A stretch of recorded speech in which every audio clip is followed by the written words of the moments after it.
I spent 100 hours in the city of the This is the city of the future, with robot workers, smart hotels, and futuristic buildings. I'll be exploring Singapore for the next 100 hours, starting in the airport. It's generally considered the fanciest airport in the world. And that's because there's an indoor waterfall, movie theater, shopping mall, and tons of robots running the place, like security robots at the entrance. The security robots can do a lot of things, like go outside and enforce parking. And even the airport cleaners are futuristic. Nice to meet you. It's a robot mop that can also sing. Oh my gosh. You want me to sing to you? This piece spider.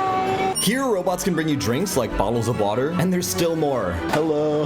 Even the airport Starbucks has robot workers. They can serve tables and clean up dishes. And if you're sleepy when you land, there's even a hotel here inside the airport. For just under $200 a night, you get a tiny futuristic room and a TV. It reminds me of a capsule hotel. And of course, if you get bored, the airport hotel has robot workers too. These guys can bring you room service. Of course, there's way more to this city than robots, but some people have said Singapore can be boring and overrated. So for the next 100 hours, I'm exploring the city of the future to see what makes Singapore so advanced. We'll be going all around the country to check out technology and the local culture. But we'll start with their world-class shopping. Singapore's known for having some of the most modern, luxurious malls in the world. Like this massive shopping mall that cost over $1 billion to build. And this mall below one of the world's coolest looking hotels.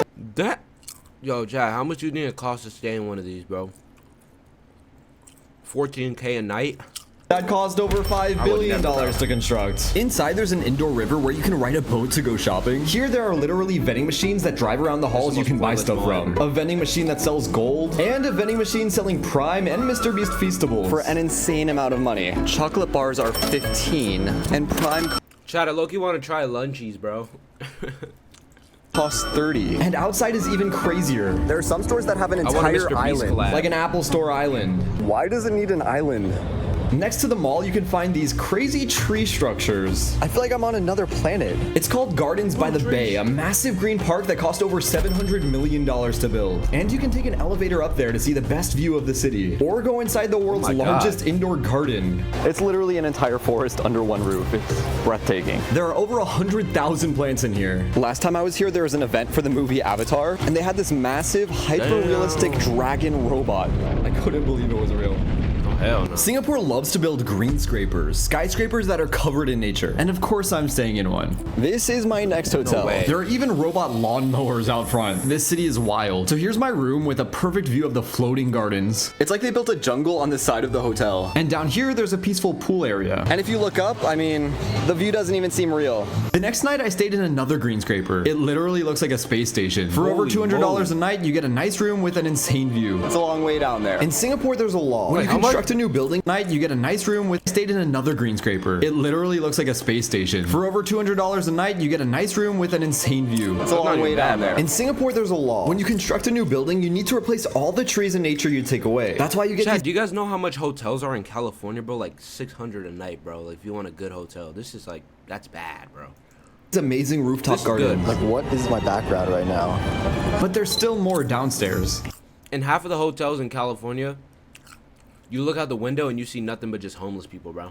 The gym has a view of the infinity pool. I got a run in and then went for a swim. It's crazy. If you look up, you can see your reflection while you're swimming in the pool. In the morning, I was able to find a robot breakfast chef. You just give him your favorite ingredients, drop off your plate, and watch him get to work making an omelet. Gotta say, he's pretty good with his spatula, but isn't the cleanest cook. And then you just have to wait and watch him work for a couple minutes while he does his magic. I mean, it looks pretty normal, and as for the taste, Yeah, it tastes like an omelet.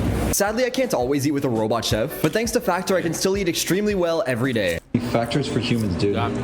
That is so good. 50% off box. And earlier today, I learned that Oh, apparently the world's weirdest house is here in Singapore. I mean, look at this. So of course I had to go for myself, and it really is unlike any home I've ever seen before. The man who lives here has been collecting artifacts and objects he loves for decades. Welcome to my house as a collector.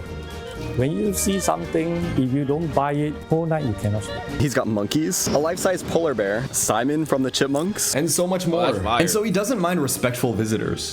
No problem. 1, 2, 3. I mean, this is easily the coolest house I've ever seen. But I got a little hungry and found a space-themed sushi restaurant that uses mini robot trains. This is the coolest sushi restaurant I've ever seen. And every train seems to have a different personality. But are they doing too much, bro?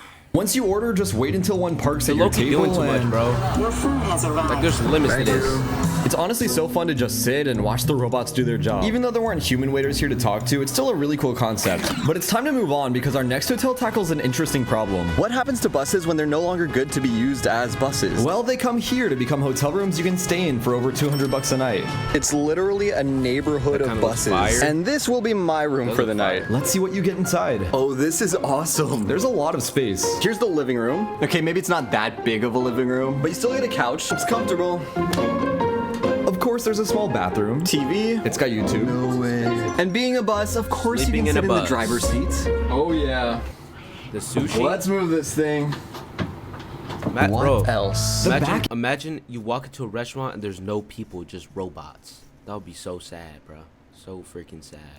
Is now a bedroom. You get a really cool round bed, TV number 2, and even a bath. This place is fancy. But I have big plans for tomorrow we need to get ready for. I beg your pardon if I talk too much. Hi everyone, I'm Daryl here. Right. Everyone say hi, Daryl. He's a local Singapore tour guide showing me some hidden gems. As a kid, his favorite singer was this guy, Daryl Hall. So he decided to take Daryl as his English nickname. I love his beautiful, flowy, blonde hair. And he's absolutely hilarious. How many followers do we have? I can eat 2 bottles of this in one day. Right. Daryl wanted to show me how people in Singapore live. Let's check out the world's best public housing estate. Let's do it. Daryl, you're very good on camera. You are. You should be a YouTuber. Right. Thank you.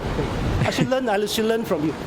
Yeah. Apparently, over 7,000 people live in this one building. And to this end, it's exactly 500 meters. But then Daryl took me to see hawker centers where Singaporeans come to eat. Here you can find some of the best meals in the world made every day for cheap. Yes. How much is one sugarcane juice? Really cheap, really affordable. It's just like $2.40. And for $2, you get an incredible drink made fresh on the spot. Hello, just one chicken rice. Thank you.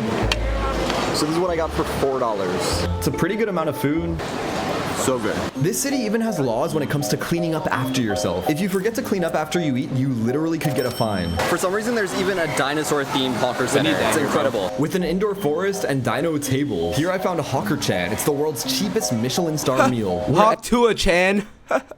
Forest and dino table. Here I found a Hawk Tua Chan. Hawker Chan. It's the world's cheapest Michelin star meal, where everything on the menu is only a few dollars. And it won tons of awards. It was easily one of the best meals I ever had in my life. And Daryl even taught me a few words in Singlish. It's the way locals speak English. Choke. Right, okay. It simply means to reserve something. La. Okay, la is just like to emphasize a certain words. Can simply means can. Like, you know, in a proper English you would say like, it can be done. Singapore does have strict rules, but it allows them to be one of the safest countries in the world. Guys here in Singapore just walk around, even for like young ladies. They can just walk totally safe in the middle of the street. Just 3 a.m., 4 a.m. in the middle of the night. No problem at all. Obviously, no country is Damn, that's perfect, fire. but I love Singapore's blend of their deep culture with futuristic ideas, so I can't wait to go back soon. Tony, tell them to subscribe, please.